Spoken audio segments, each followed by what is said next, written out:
Assalamualaikum warahmatullahi wabarakatuh. Bismillahirrahmanirrahim. Nahmaduhu wa nusalli wa nusallimu ala rasulil karim. Asyhadu an la ilaha illallah wa asyhadu anna muhammadan abduhu wa rasuluh. La hawla wa la quwwata illa billahil aliyyil azim.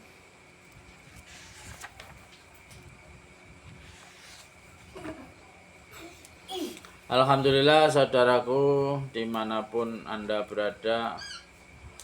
Alhamdulillahirabbil alamin.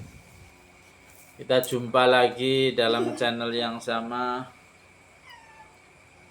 dalam program yang sama, yaitu Ta'lim wa Ta'alum.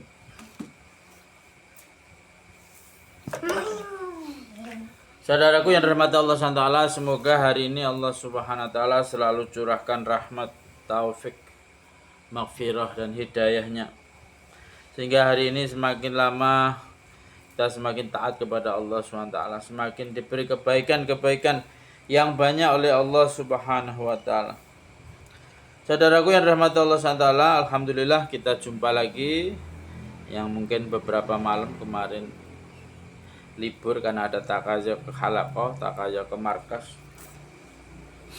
Hari ini kita lanjutkan, yaitu tentang celaan terhadap kebakhilan.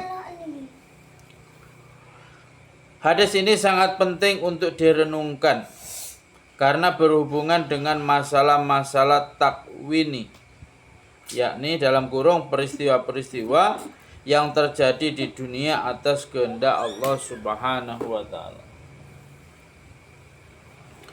Namun bukan berarti bahwa jika ada orang miskin lalu kita tidak perlu membantunya, dan jika ada yang sakit lalu tidak perlu diobati.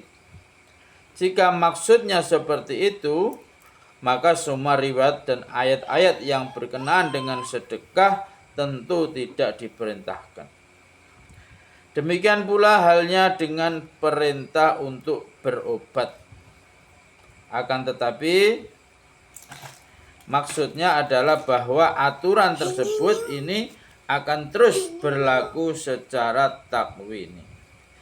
Dokter spesialis atau yayasan kesehatan menginginkan supaya tidak ada seorang pun yang sakit, dan tidak mungkin suatu pemerintah mengusahakan supaya tidak seorang pun yang hidup dalam kemiskinan.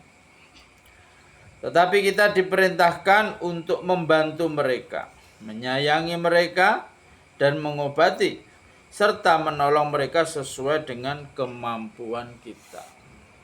Lampu repot tangannya raja Pak. Ini kupingnya.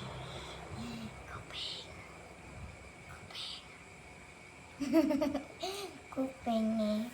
Jika seseorang semakin berusaha untuk melakukan perkara-perkara ini, pahalanya juga akan diperoleh di dunia.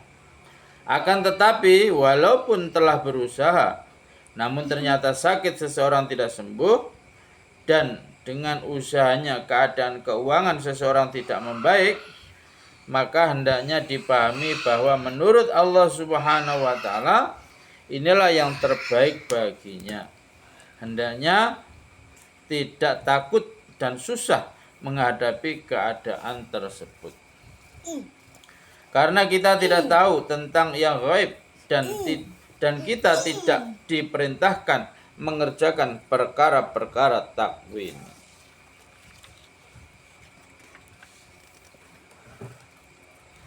Hendaknya kita berusaha mengobati, menolong, menyayangi, dan membantu orang lain sebanyak-banyaknya. Allah Subhanahu wa taala memberi taufik terhadap apa yang Dia cintai dan Dia ridhoi. Ayat yang ke-8, yakni dalam surat Al-Qasas.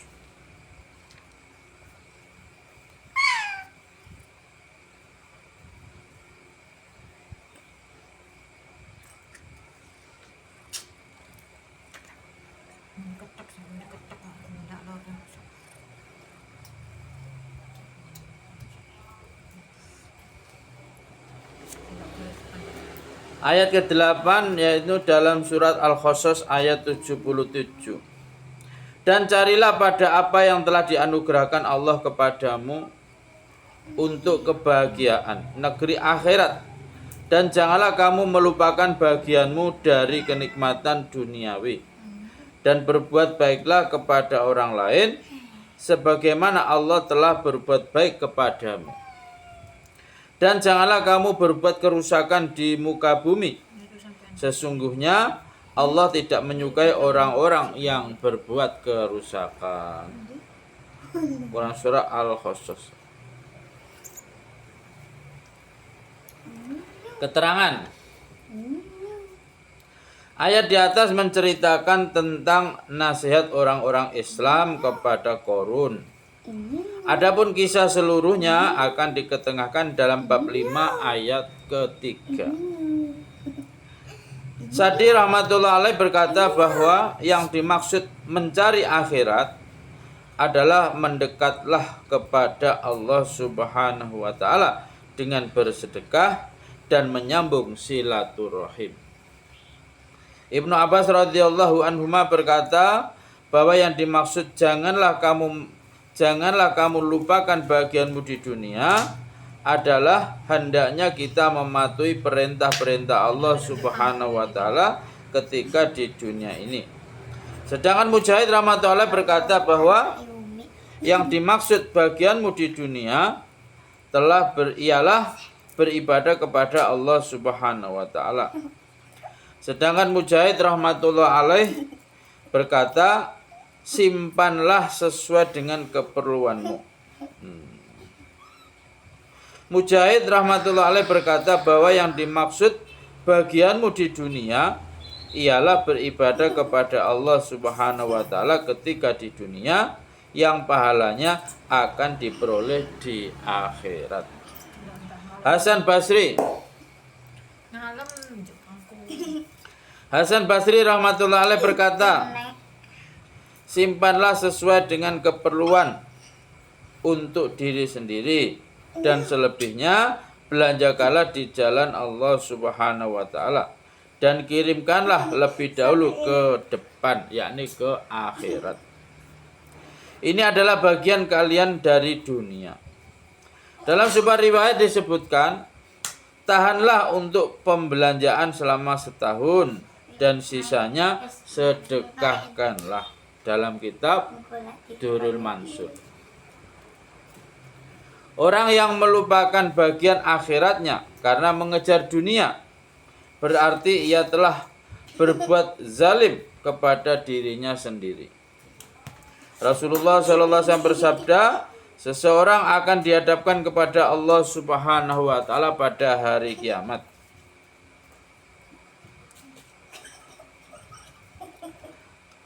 Seseorang akan dihadapkan kepada Allah Subhanahu wa taala pada hari kiamat seperti anak serigala, dalam kurung, yakni dalam keadaan lemah dan hina.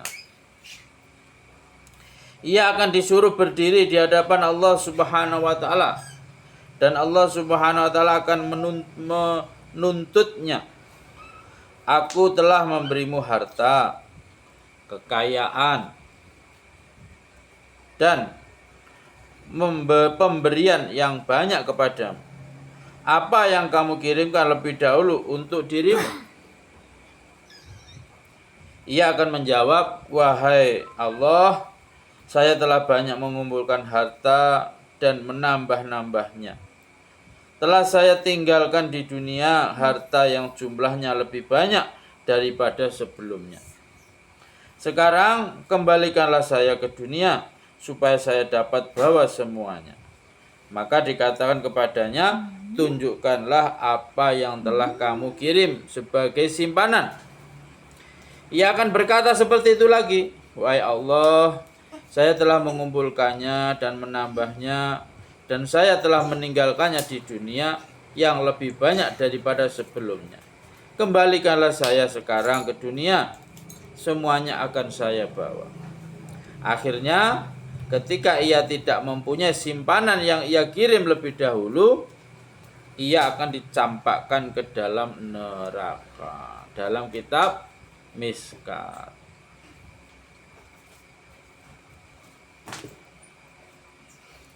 Firman Allah Subhanahu wa taala dan sabda Nabi sallallahu alaihi wasallam sangat penting untuk direnungkan dan diamalkan dengan penuh perhatian. Bukan hanya untuk dibaca begitu saja lalu ditinggalkan. Anggaplah kehidupan dunia yang hanya seperti mimpi ini sebagai sesuatu yang berharga untuk mempersiapkan diri menuju kehidupan akhirat. Dan apa saja yang bisa dikerjakan untuk akhirat, kerjakanlah. Semoga Allah Subhanahu wa taala juga memberikan taufik kepada saya. Masya Allah, saudaraku, kita lanjutkan ayat yang ke-9, yakni dalam Quran surat Muhammad ayat 38. Ingatlah, kamu ini orang-orang yang diajak untuk menafkahkan hartamu di jalan Allah. Maka di antara kamu ada yang kikir, dan siapa yang kikir, sesungguhnya ia hanya kikir terhadap dirinya sendiri. Dia dan Allah Subhanahu wa taala yang Maha Kaya, sedangkan kamu orang yang membutuhkannya. Dan jika kamu berpaling, niscaya Dia akan mengganti kamu dengan kaum yang lain, dan mereka tidak akan seperti kamu ini. Quran surat Muhammad ayat 38.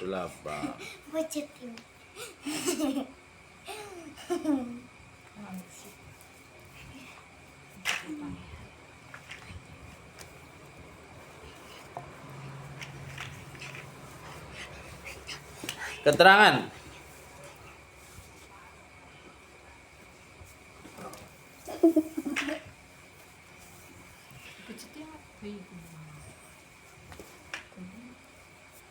Allah Subhanahu wa taala sama sekali tidak membutuhkan sedekah infak kita. Allah Subhanahu wa taala sama sekali tidak membutuhkan sedekah dan infak kita. Semua dorongan untuk bersedekah melalui kalam sucinya atau sabda Rasulnya adalah untuk kemanfaatan kita. Karena itu dalam bab 1 telah disebutkan banyak sekali manfaat bersedekah, baik manfaat dunia maupun agama. Jika Al-Khaliq Al-Malik memberi perintah kepada manusia, maka perintah itu bukan demi untuk kemanfaatan dan keuntungannya, tetapi untuk kemanfaatan dan untuk keuntungan manusia itu sendiri. Dalam sebuah hadis disebutkan bahwa Allah Subhanahu wa taala memberi nikmat kepada orang-orang supaya mereka memberikan manfaat kepada orang lain. Selama ia berbuat seperti itu, nikmat-nikmat itu tetap ada pada mereka. Dan ketika mereka mulai berpaling, maka nikmat itu akan dicabut darinya. Dan Allah Subhanahu wa taala akan memindahkannya kepada orang lain. Dalam kitab Kanzul Ummat. Yang dimaksud nikmat bukan hanya berupa harta, tetapi kemuliaan dan kedudukan juga termasuk di dalamnya. Dan ini berlaku untuk semua orang. Dalam sebagian hadis